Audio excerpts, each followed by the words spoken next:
Bonita Springs and Estero sit right next to each other on a map, separated by maybe 5 miles.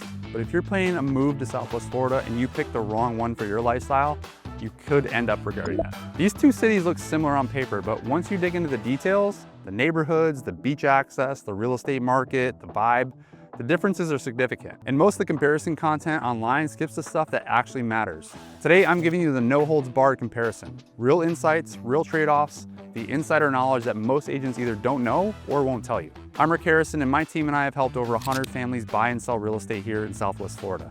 I've toured communities in both of these cities, I've helped buyers purchase in both, and I'm gonna tell you exactly what I tell my own clients when they ask me this question. Let's break it down. Let's start with what everyone wants to know. What does it actually cost? As of early 2026, Bonita Springs generally runs about $50,000 to $100,000 higher than Estero at the median price point. Both markets have softened from their pandemic peaks. Prices are down in both cities compared to a year ago. But here's a nuance that actually matters. Bonita's price range is much wider. You can find old Florida cottages west of 41 for under $400,000, or you can spend $5 million in Bonita Bay. Estero is more compressed. Most of the inventory falls in master plan communities between $400,000 and $1.5 million. What this means for you. If you want more variety and range in your options, Bonita Springs gives you that. If you want predictability and you know you're looking at a community with amenities, Estero delivers a more consistent product. What most people miss. This is where my experience as a realtor and former contractor really comes into play, because these are the things you won't find on Zillow. First, housing stock age. Estero's housing is generally newer. Most of the development has happened in the last 15 to 20 years, and there's significant new construction still going up. River Creek by GL Homes, which is just about finished. Kingston, which is brand new and not even started yet. Verdana Village, all along the Corkscrew Road, corridor east of I-75. If you want a brand new home with a builder warranty and modern construction standards, Estero gives you more options right now. Bonita Springs is more established. The footprint is largely built out, especially west of 41. You'll find older homes, pre-2000 construction, mixed in with the luxury communities. There's less active new construction and more resale inventory. Second, condos versus single family. Bonita Springs has a much larger condo market, especially near the beach and along the waterways. If you're looking for a condo or a villa as a seasonal home or investment property, Bonita has significantly more inventory. Estero is predominantly single family homes within gated communities. Third, and this is important, let me tell you what your money actually buys at different price points. At $500,000 in Estero, you're getting a newer 3-bedroom in a gated community with a community pool, maybe a small lake view. In Bonita Springs, that same $500,000 might get you a slightly older home with more land, or maybe a canal front property with boat access, a completely different lifestyle. At $750,000 in Estero, you're in a premium community like Stony Brook or Bella Terra with upgraded finishes and full amenities. In Bonita, you might be looking at a waterfront home west of 41 or a villa in one of the golf communities. At $1 million plus, both cities deliver luxury, but the flavor is definitely different. Estero gives you Miramar Lakes, Wild Blue, West Bay Club, master plan perfection. Bonita gives you Bonita Bay, Pelican Landing with direct water access, and a more coastal organic feel. The product is different even when the price is similar. Know what lifestyle you want before you start looking at numbers. Neighborhood consistency. The honest truth. Here's something you won't read in any relocation guide, and this is where I want to be completely transparent with you. Estero is almost entirely master plan and gated. The neighborhoods are manicured, consistent, and well-maintained. There's a uniformity to it that a lot of buyers find very comforting. You pretty much know what you're getting regardless of which community you choose. Clean streets, maintained landscaping, consistent property standards. Bonita Springs is more uneven. Parts of it are absolutely beautiful, Bonita Bay, Pelican Landing, the waterfront areas west of 41, but other areas can feel very patchy, similar to what you see in parts of Cape Coral. You'll drive down a street where one homeowner has a pristine property, and right next door, someone hasn't touched their yard in years. There's no HOA enforcing standards in a lot of those neighborhoods. This isn't a knock on Bonita, it's actually part of its character. Some buyers love that freedom.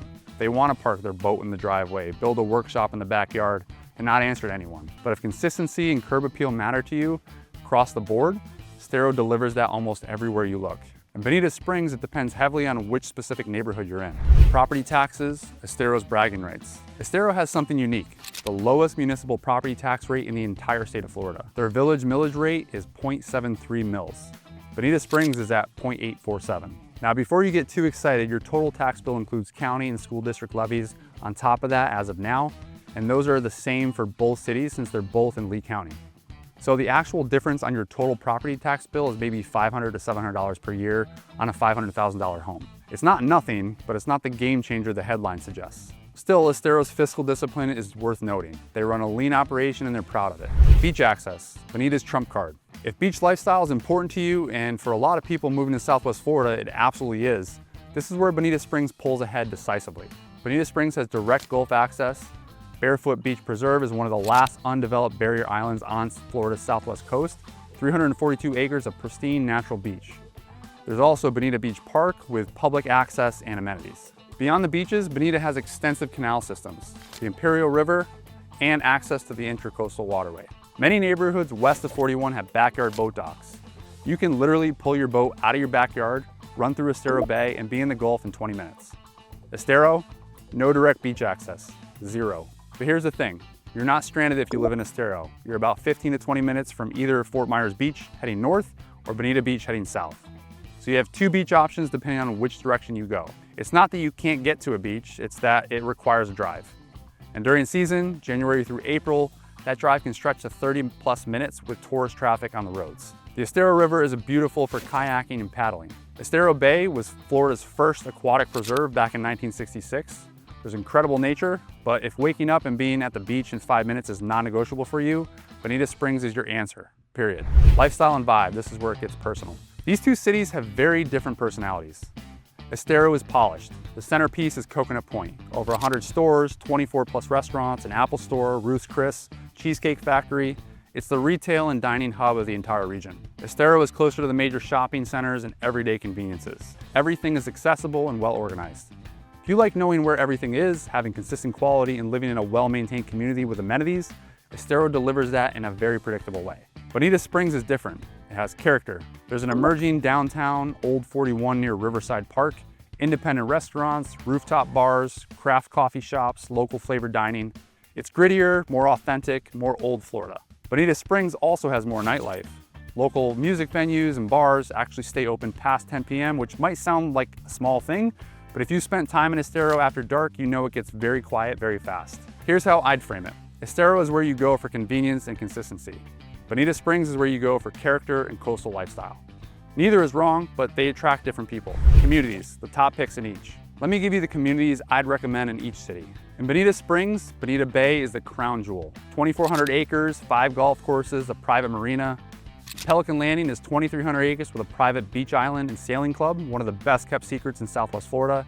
The Brooks is massive and actually straddles both cities. Spanish Wells and Vasari are excellent for active adults and golfers. In Estero, Miramar Lakes has been named the #1 community in the United States, and for good reason.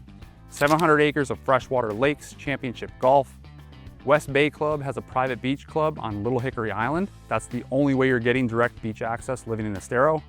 Wild Blue is 700 acres of lakes and custom estates, and River Creek by GL Homes is the newest major entry with an indoor sports complex. If you want me to do a deep dive on any of these specific communities, I've covered several on this channel. Just check the links in the description. HOA, a critical difference. This matters more than most people realize. In Estero, almost every single neighborhood has an HOA. You will be hard pressed to find a home without one. That means rules about landscaping, exterior paint, colors, parking, rentals, all of it. The upside is consistency and maintained property values. The downside is less freedom. In Bonita Springs, you have real options. There are plenty of HOA communities, Bonita Bay, Pelican Landing, the Brooks with resort level amenities, but there are also neighborhoods with no HOA at all. You can park your boat in the driveway, paint your house whatever color you want, rent it out, Airbnb. Nobody sends you a letter. For some people, that freedom is everything. For others, the HOA ensures their neighbors maintain their property and protects their investment. Know yourself before you decide. Schools.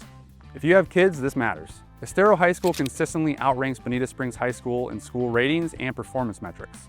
Both are in the Lee County School District, which ranks 30th out of 67 Florida districts, so neither is exceptional at the district level. But school by school, Estero performs better. If schools are a top priority and you're choosing between these two cities, Estero has the edge there. Growth and development. Estero is growing faster than Bonita Springs. Major development is happening east of 75 along Corkscrew Road. Hundreds of new homes going up. That means more options for new construction buyers, but also more construction traffic, developing infrastructure, and the growing pains that come with a city still filling in. Bonita Springs is more settled. Less construction noise, more established neighborhoods. but also less opportunity for ground floor pricing in brand new communities. Airport and commute. Quick practical note, Estero is about 16 minutes to RSW Airport. Bonita Springs is 22 to 30 minutes depending on where you are. If you travel frequently, Estero has a logistical edge. Both have solid 75 access, but Estero's exits put you closer to the airport and northbound toward Fort Myers. Bonita Springs is closer to Naples. If your social life, dining, or work pulls you south, Bonita positions you better for that. The real decision framework. Let me give you the honest framework I use with my own clients. Choose Bonita Springs if you want direct beach and Gulf access. This is non-negotiable. You want the option of non-HOA neighborhoods with fewer restrictions.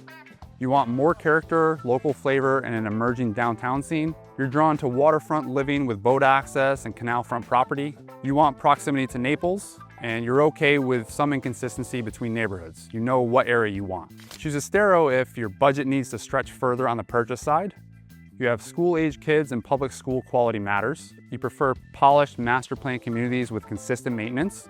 You want shopping and dining convenience centered around Coconut Point. You travel frequently and want to be close to the airport. You're comfortable with HOA governed communities, and you want new construction options and ground floor pricing in growing communities. Neither city is objectively better. They serve different priorities. The mistake I see people make is they choose based on one factor, usually price, without understanding the full picture. When you factor in taxes, HOA fees, CDD fees, lifestyle trade-offs, and what your money actually buys you in each city, the equation changes significantly. If you're seriously considering either Bonita Springs or Estero, or honestly anywhere in Southwest Florida, I'd love to help you think through that decision strategically. Reach out to me directly. The contact information is in the description below and in the pinned comment. I'll give you an honest, no pressure conversation about your specific situation, budget, timeline, lifestyle priorities, all of it. And if you're still in the research phase, I put together a free relocation kit that covers the stuff most people don't learn until after they've bought. Insurance costs, flood zones, hidden fees, and the real cost of living here. Download it at the link in the description or scan the QR code on your screen right now. And if you're still trying to figure out if Southwest Florida actually makes sense for your situation, I'd recommend watching this video next. I'm Rick Harrison. Thanks for watching, and I'll see you in the next one.